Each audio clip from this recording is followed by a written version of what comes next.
Hablar de Nietzsche es hablar de un pensador que incomoda, sacude y obliga a replantear lo que creemos cierto. Su mirada sobre el nihilismo no fue un ejercicio académico distante, sino una advertencia urgente para la humanidad. Desde el anuncio de la muerte de Dios hasta la idea del último hombre, Nietzsche nos invitó a mirar de frente el vacío que surge cuando desaparecen las viejas certezas. Este viaje no es sencillo, pero resulta imprescindible si queremos comprendernos en la modernidad.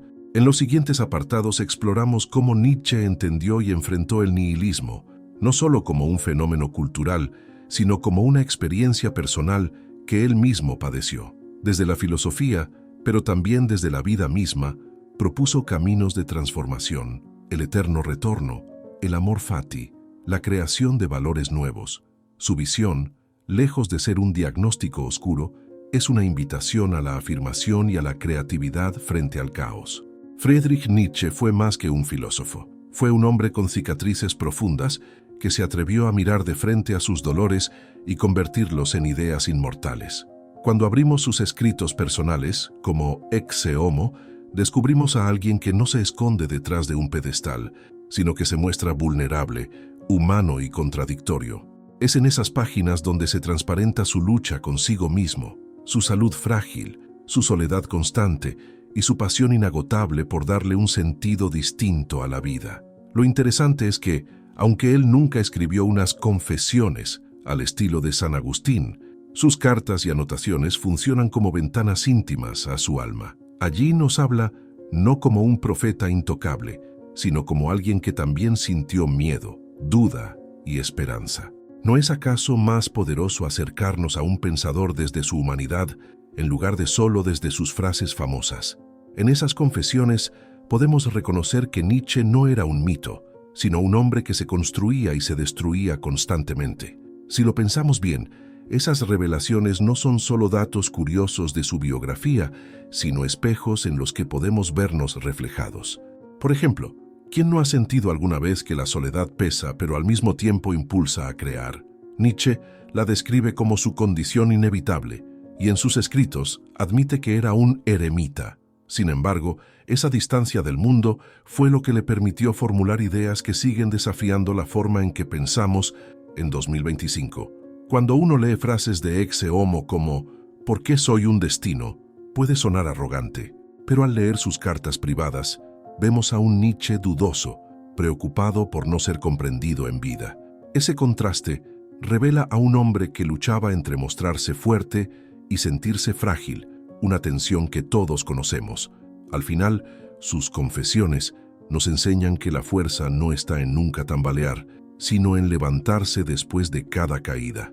Es fascinante cómo sus escritos personales siguen teniendo eco en nuestra época. Hoy, en un mundo lleno de pantallas y apariencias, sus confesiones nos recuerdan que incluso el pensador más radical también sufrió de soledad, de dolor físico y de incomprensión. ¿No es tranquilizador saber que alguien que parecía inalcanzable enfrentaba batallas internas muy parecidas a las nuestras? Eso nos conecta con él de una manera distinta, más cálida y cercana. Además, explorar estas confesiones en 2025 nos permite quitarle el aura de ídolo de mármol para verlo como lo que realmente fue, un hombre con pasiones, contradicciones y sueños. Así como nosotros tenemos nuestras notas privadas, pensamientos no compartidos y momentos de vulnerabilidad, Nietzsche también dejó huellas de su humanidad. Eso hace que su filosofía deje de ser fría teoría para convertirse en una experiencia vital, casi como una conversación íntima con él. Imagina por un momento que Nietzsche pudiera tener un perfil en redes sociales. Probablemente mostraría frases impactantes, pero en sus mensajes privados revelaría dudas, dolores y anhelos, tal como lo hizo en sus cartas. Ese contraste entre lo público y lo íntimo no ha cambiado con los siglos, simplemente se ha transformado de cartas manuscritas a mensajes digitales. Y en ese paralelismo entendemos por qué sus confesiones son tan actuales. Lo cierto es que al mirar sus escritos más personales, entendemos que Nietzsche no quería que lo viéramos como un santo ni como un genio inalcanzable, sino como alguien que batallaba consigo mismo y con su entorno. En esa lucha se encontraba la chispa que lo empujaba a crear. Y justo ahí se abre el camino hacia otro tema fascinante, cómo la soledad, que parecía su condena, terminó siendo también el motor secreto de su creatividad. Nietzsche se describía a sí mismo como un eremita, alguien apartado de la multitud, pero esa soledad no era un simple castigo. En sus cartas a Luz Salomé y en Ecce Homo lo admite sin rodeos. Se sabía diferente, incapaz de seguir el ritmo de la sociedad. Esa distancia no era casual, sino una elección. Comprendía que para pensar de manera distinta necesitaba alejarse del ruido, como quien sube a la cima de una montaña para ver lo que otros no alcanzan desde el valle. Ahora bien, esa soledad no estaba libre de dolor. Nietzsche la sentía como un peso en el corazón, porque al mismo tiempo anhelaba conexión. Aquí aparece la contradicción. Necesitaba a la gente, pero no podía vivir igual que ellos. Tal vez te ha pasado algo parecido, cuando decides apartarte para trabajar en tu sueño y los demás no lo entienden. Ese aislamiento duele, pero al mismo tiempo te da claridad y fuerza para avanzar hacia algo que solo tú puedes construir. La soledad de Nietzsche no era pasiva.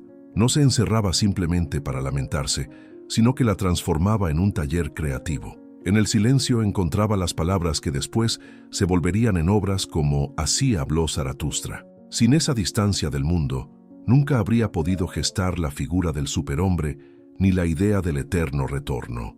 Es un recordatorio de que muchas veces, para crear lo extraordinario, necesitamos apartarnos de lo ordinario. Pero cuidado, porque él mismo confesaba el costo emocional de vivir así. Sentía la carga de la incomprensión y, en ocasiones, de la desesperación. ¿Quién no ha sentido ese peso cuando decide tomar un camino distinto al del rebaño?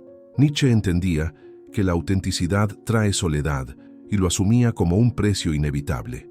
En esa tensión entre querer ser comprendido y no poder ceder en sus convicciones, fue moldeando la fuerza de su pensamiento. Si lo miramos en nuestra época, la soledad de Nietzsche resuena en la era digital. Hoy miles de personas sienten que, aunque están rodeadas de mensajes y notificaciones, viven aisladas en lo más profundo. Ese sentimiento de desconexión es similar al que Nietzsche confesaba. Y sin embargo, igual que él, también podemos usar esos momentos de aislamiento como espacios de creación, en lugar de verlos solo como castigos. Un ejemplo claro: artistas, escritores o emprendedores que trabajan durante años en proyectos que pocos comprenden. Se aíslan, se sacrifican y en ocasiones sienten que van contra la corriente. Esa es la misma experiencia que Nietzsche vivió al escribir obras que en su tiempo no fueron reconocidas. Su soledad no era una huida, sino un terreno fértil. Nos enseña que incluso cuando no tenemos aplausos inmediatos, el silencio puede ser la mejor compañía para dar forma a una gran visión. La soledad, entonces, no es necesariamente enemiga. Nietzsche la vivió como una prueba constante, pero también como un espacio de libertad. En ella encontró la valentía para decir lo que nadie quería escuchar: que Dios había muerto, que el hombre debía reinventarse, que la vida podía afirmarse incluso en el dolor. Sin ese aislamiento, quizás nunca habría tenido la claridad para desafiar a todo un siglo de pensamiento. Y esa claridad es algo que cualquiera puede cultivar cuando se atreve a estar consigo mismo. En el fondo, Nietzsche nos muestra que la soledad tiene dos caras: es peso y es impulso, es sombra y es luz. Y en esa dualidad está su poder. Al leer sus confesiones, entendemos que lo que parecía un sufrimiento terminó siendo el motor de su genialidad. Y esto nos abre naturalmente a otra pregunta. Si su soledad alimentaba su filosofía, ¿cómo fue que la enfermedad, con todo su dolor físico, terminó convirtiéndose también en otra lente a través de la cual veía la vida? Nietzsche vivió gran parte de su vida acompañado por un cuerpo frágil, las migrañas insoportables, los problemas de visión y finalmente el colapso mental en 1889 lo marcaron profundamente. En sus cartas habla de estos dolores como de una sombra que nunca lo abandonaba. Sin embargo, lo sorprendente es cómo transformó esa experiencia en filosofía. Donde otros hubieran visto solo sufrimiento, él encontró una maestra que lo llevó a comprender la vida de otra manera. Él mismo lo escribió con fuerza en El crepúsculo de los ídolos: lo que no me mata me hace más fuerte. Esa frase no surgió de un optimismo superficial, sino de la experiencia real de resistir el dolor día tras día. Nietzsche veía la enfermedad como un laboratorio donde se ponía a prueba su espíritu. Cada ataque de dolor se volvía una oportunidad para ejercitar su capacidad de resistir y darle sentido a lo que parecía insoportable. Cuando pensamos en esto desde nuestro presente, se vuelve fácil conectar. ¿Quién no ha enfrentado una enfermedad, un accidente o una crisis emocional que parece romperlo todo? Nietzsche nos recuerda que en medio de la fragilidad se puede encontrar fuerza. No se trata de glorificar el dolor, sino de descubrir en él un maestro incómodo, pero necesario. Al final, la vida nos entrena a través de pruebas que parecen imposibles de soportar. Lo más inspirador es que Nietzsche no escribió estas reflexiones desde una posición cómoda. Al contrario, su salud era tan débil que a menudo tenía que interrumpir su trabajo, viajar a climas distintos o pasar largas temporadas en reposo. Y sin embargo, en ese contexto de limitaciones físicas, produjo algunas de las obras más potentes de la filosofía moderna. Esto nos enseña que no siempre necesitamos condiciones perfectas para crear. Muchas veces, la chispa surge en medio de la adversidad. Su filosofía del amor fati, es decir, amar el destino tal como viene, nació de este terreno fértil de sufrimiento. Nietzsche aprendió a no odiar su enfermedad, sino a verla como parte inseparable de su camino. Esa actitud lo convierte en un ejemplo vivo de resiliencia, porque aceptar el dolor no significa rendirse, significa integrarlo a la vida y usarlo como combustible para crecer. Esa idea tiene tanta fuerza hoy como hace más de un siglo. Si lo aplicamos a nuestra realidad, podemos pensar en quienes transforman sus crisis en propósito. Una persona que atraviesa un diagnóstico difícil y después inspira a otros con su historia, o alguien que convierte una pérdida en el motor para ayudar a quienes pasan por lo mismo. Que eso es exactamente lo que Nietzsche hacía. Transformaba su fragilidad en una voz que todavía nos habla con fuerza. Nos recuerda que no somos víctimas del dolor, sino alquimistas de nuestra experiencia. También vale notar que él nunca negó lo duro de vivir enfermo. En sus cartas se queja, se muestra vulnerable, incluso desesperado. Y es precisamente esa sinceridad lo que hace que sus confesiones sean tan cercanas. No necesitamos ver a un héroe perfecto, sino a alguien que se tambaleaba y aún así elegía afirmarse en la vida. Ahí radica la diferencia entre una filosofía fría y una que toca el corazón. Nietzsche hablaba desde la carne y la herida. Al final, su enfermedad no fue un obstáculo para su pensamiento, sino una lente que lo obligó a ver la vida de frente. Esa mirada nos deja la enseñanza de que el sufrimiento, lejos de ser el final, puede convertirse en el inicio de una fuerza inesperada. Y esta reflexión nos prepara para mirar otro terreno igual de contradictorio en Nietzsche, la tensión entre su ambición del superhombre y las inseguridades personales que lo perseguían en silencio. En Ecce Homo, Nietzsche llega a proclamarse con frases que parecen desbordar de confianza. ¿Por qué soy tan sabio? ¿Por qué soy un destino? Estas palabras muestran a un hombre convencido de la magnitud de su pensamiento. Sin embargo, en sus cartas privadas aparece otro rostro, dudas, temores de no ser comprendido y la sensación de que su obra pasaría inadvertida en vida. Esa dualidad lo convierte en un ser profundamente humano, dividido entre la ambición y la inseguridad. El concepto del superhombre o Übermensch no era solo una propuesta filosófica, era, en muchos sentidos, el reflejo de su lucha interna. Nietzsche soñaba con un ideal que trascendiera las limitaciones humanas, pero al mismo tiempo, él mismo batallaba con un cuerpo débil y un espíritu cargado de dudas. En cierto modo, el superhombre era tanto un proyecto para la humanidad como un espejo en el que él intentaba mirarse y elevarse más allá de su fragilidad. Esto nos enseña que incluso las mentes más brillantes viven con contradicciones. ¿Acaso no nos pasa lo mismo cuando mostramos seguridad ante el mundo, pero por dentro sentimos miedo de fracasar? Nietzsche escribía con una voz poderosa que sacudía a su época, y sin embargo en lo íntimo temía el silencio de sus lectores. Esa tensión nos recuerda que la confianza y la vulnerabilidad no se excluyen, pueden coexistir en un mismo corazón. Un ejemplo práctico de esto es el emprendedor que habla con seguridad frente a inversionistas, pero en privado se pregunta si sus ideas realmente funcionarán, o el artista que sube al escenario lleno de energía, pero antes de salir al público siente pánico. Nietzsche vivió algo similar, la necesidad de afirmarse con fuerza, mientras por dentro lidiaba con su propio desconcierto. Esa paradoja no lo debilitó, al contrario, lo volvió más auténtico y cercano. La figura del superhombre, entonces, no debe entenderse como un ser perfecto, sino como la aspiración a superar constantemente nuestras propias limitaciones. Nietzsche mismo nunca alcanzó ese ideal, y lo sabía, pero el valor estaba en el intento, en el movimiento de transformación. Y aquí radica una lección actual.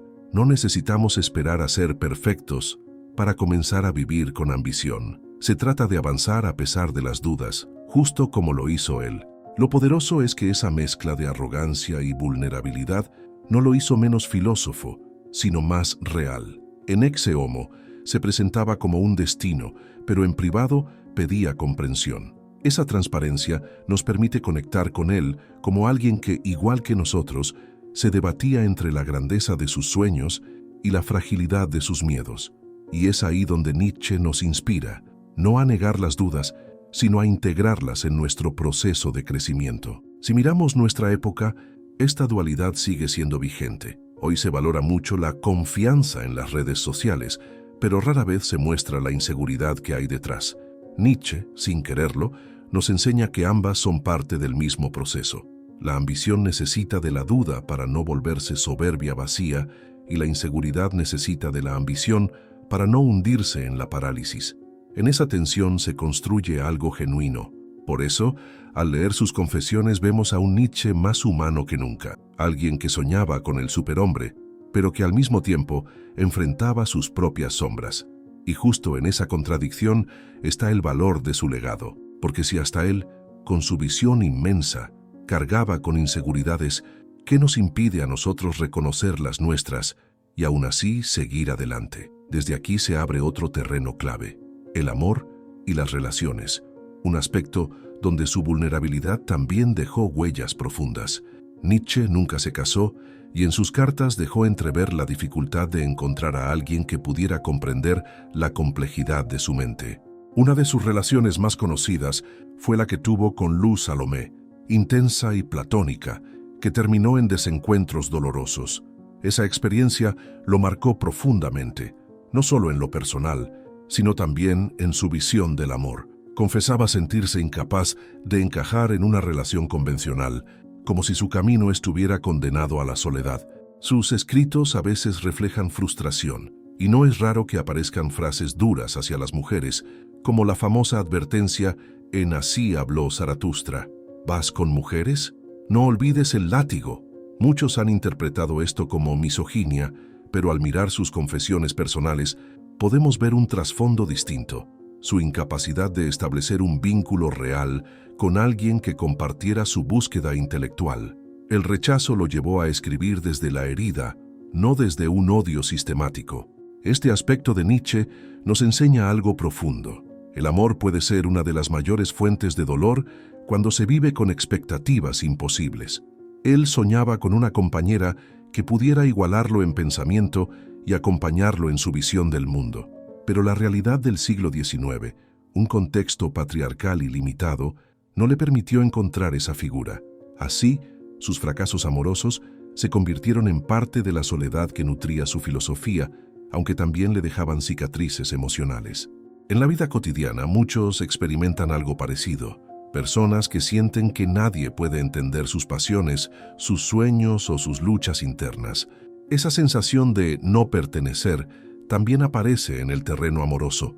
Nietzsche vivió esta experiencia de manera extrema, porque su mente estaba siempre en territorios que pocos podían explorar. Al final, sus confesiones muestran a un hombre que quería ser comprendido, pero que rara vez encontraba eco en el otro. Sin embargo, estos fracasos no lo hundieron en la resignación, más bien reforzaron su convicción de vivir con autenticidad, aunque eso significara renunciar al amor romántico tradicional.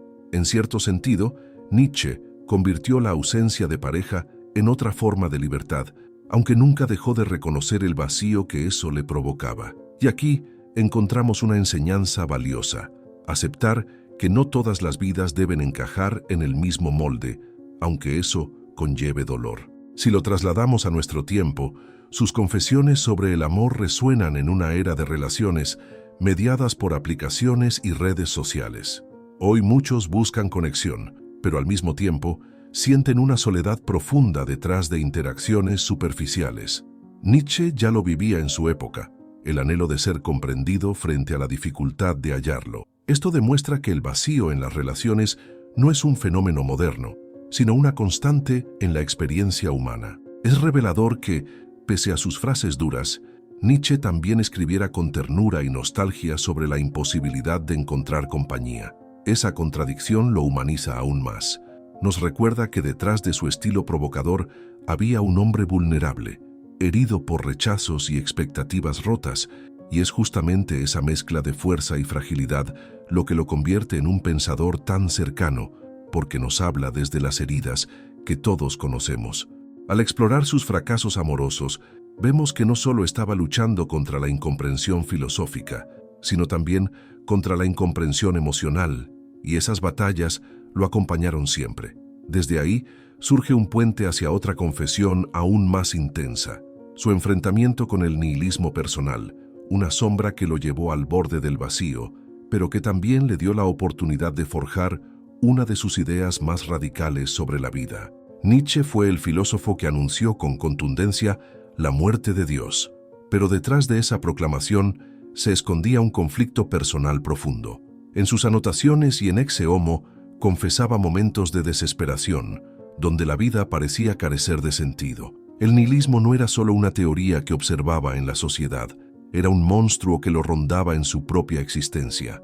Lo vivía como una tentación constante, rendirse ante el vacío o transformarlo en fuerza creadora. En lugar de negarlo, Nietzsche eligió enfrentarlo de frente. Su propuesta del eterno retorno y del amor fati son respuestas directas a ese abismo. Aceptar la vida tal como es, con sus dolores y alegrías, incluso con sus repeticiones infinitas, era su manera de vencer el vacío. Convertía lo insoportable en un ejercicio de afirmación: quiero que esto se repita eternamente. Así, lo que para muchos sería motivo de desesperanza, para él se volvía un acto de coraje radical. Es importante notar que Nietzsche no hablaba desde un púlpito seguro. En sus cartas se perciben dudas, angustias y hasta crisis emocionales. Reconocía el peso del vacío, pero insistía en que la única salida era atravesarlo. Esta honestidad lo hace cercano. No pretendía ser un sabio imperturbable, sino alguien que también se tambaleaba. ¿No nos pasa lo mismo cuando enfrentamos pérdidas, crisis de fe o momentos en los que nada parece tener sentido? La diferencia es que Nietzsche no se conformó con sufrir en silencio. Decidió hacer de su dolor un trampolín para la filosofía. Allí donde otros hubieran callado, él convirtió su angustia en ideas capaces de desafiar generaciones enteras. Esa capacidad de transformar la oscuridad en creación nos deja una lección clara. No podemos evitar que la vida nos golpee, pero sí podemos decidir qué hacer con esas heridas. Nietzsche eligió convertirlas en pensamiento. En nuestra época, marcada por la ansiedad, la depresión y la alienación digital, este mensaje es más relevante que nunca. Cuando el ruido del mundo moderno nos hace sentir vacíos, Nietzsche nos recuerda que no se trata de negar ese sentimiento, sino de enfrentarlo con valentía. Su ejemplo inspira a transformar el no sentido en oportunidad, crear, reflexionar, reinventarse. Al final, cada crisis puede convertirse en el inicio de algo nuevo. Un ejemplo cercano es cuando alguien atraviesa una pérdida personal devastadora.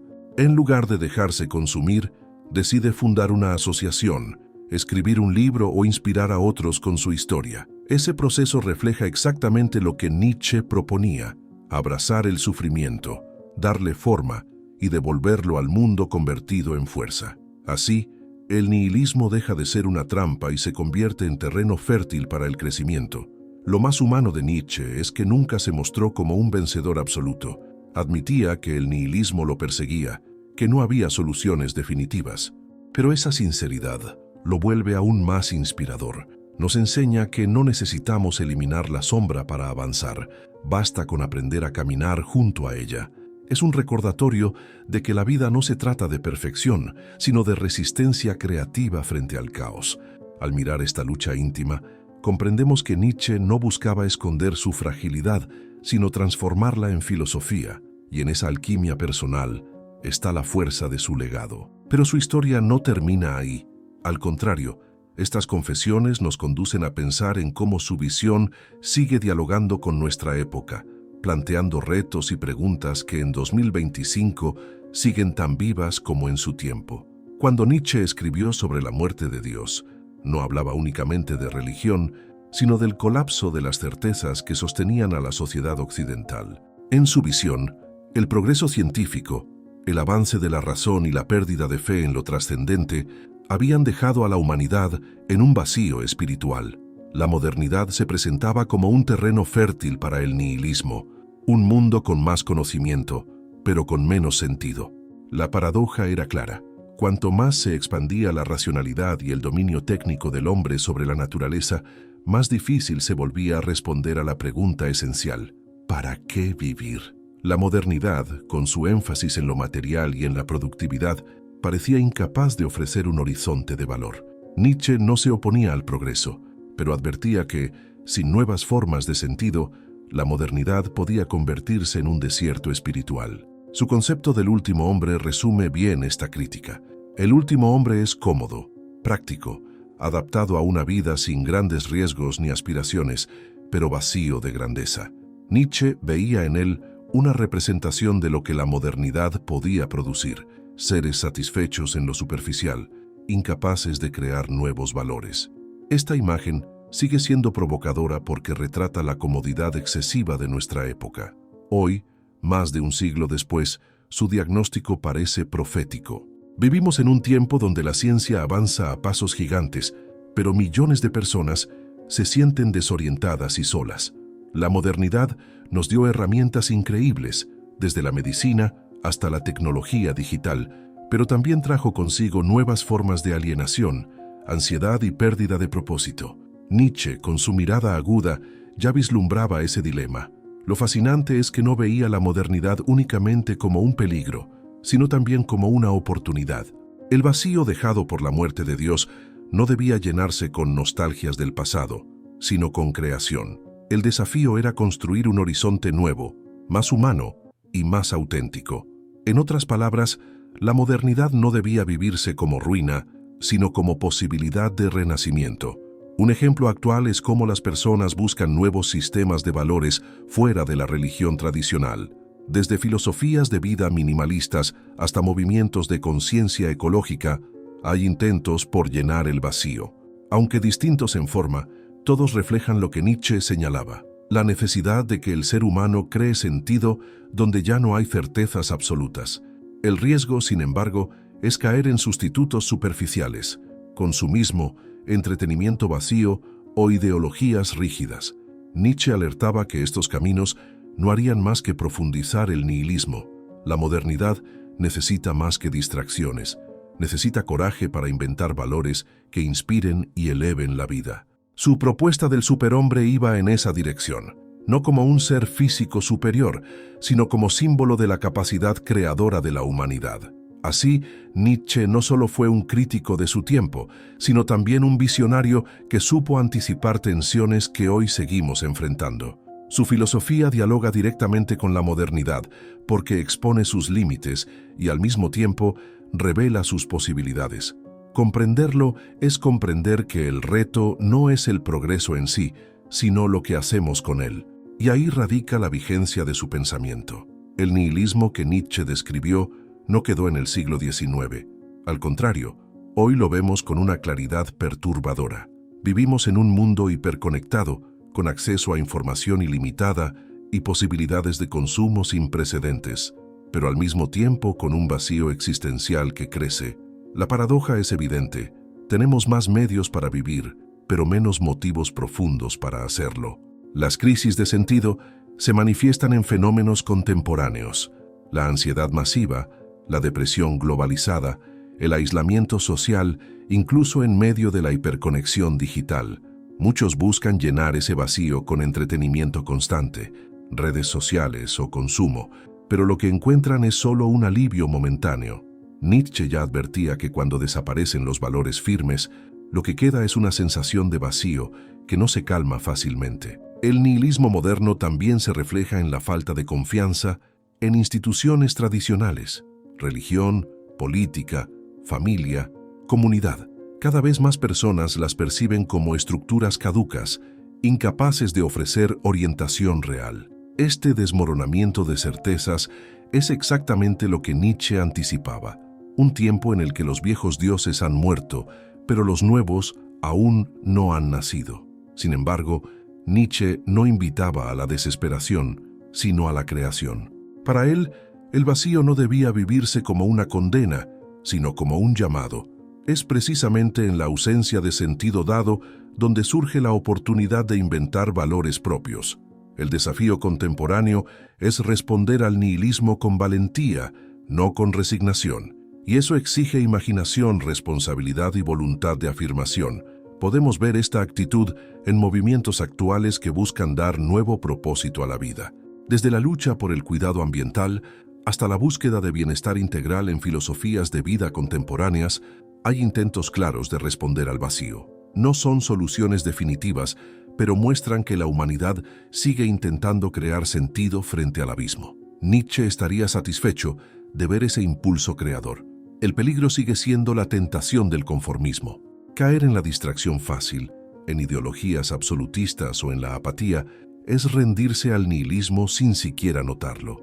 Nietzsche nos advertía que esta es la forma más peligrosa, el nihilismo pasivo, donde dejamos de cuestionar y simplemente flotamos en el vacío. Para superarlo, es necesario un esfuerzo consciente, una decisión diaria de afirmar la vida incluso en su incertidumbre. Lo valioso de Nietzsche es que no ofrece recetas listas ni consuelos fáciles. Nos deja preguntas que siguen vigentes. ¿Qué significa vivir auténticamente en un mundo sin verdades absolutas? ¿Cómo podemos crear valores que inspiren sin convertirlos en dogmas? Estas interrogantes son tan actuales hoy como cuando él las formuló y nos obligan a repensar nuestra manera de estar en el mundo. En última instancia, el nihilismo sigue siendo el gran desafío de nuestra época. No se trata de un problema que podamos eliminar, sino de una condición que debemos aprender a transformar. La vigencia de Nietzsche radica en mostrarnos que incluso en el vacío más profundo existe la posibilidad de decir sí a la vida. Y ese sí, en un tiempo de incertidumbre global, es más revolucionario que nunca. Al recorrer el pensamiento de Nietzsche, queda claro que el nihilismo no es una amenaza del pasado, sino una realidad que sigue viva en nuestra época. La pérdida de certezas, el vacío de sentido y la tentación de la apatía están presentes en nuestras vidas cotidianas. Sin embargo, Nietzsche nos recuerda que en ese mismo vacío se esconde la posibilidad de renacer. Allí donde todo parece perder significado, el ser humano puede inventar, afirmar y crear. La vigencia de su filosofía radica en que no ofrece soluciones fáciles, sino un desafío: ser capaces de transformar el dolor en fuerza, la duda en creatividad y el vacío en oportunidad. En un mundo marcado por la incertidumbre, la voz de Nietzsche resuena con más fuerza que nunca, recordándonos que la vida no necesita justificación externa para ser valiosa. Basta con decirle sí, incluso en medio del caos, para descubrir la grandeza de existir.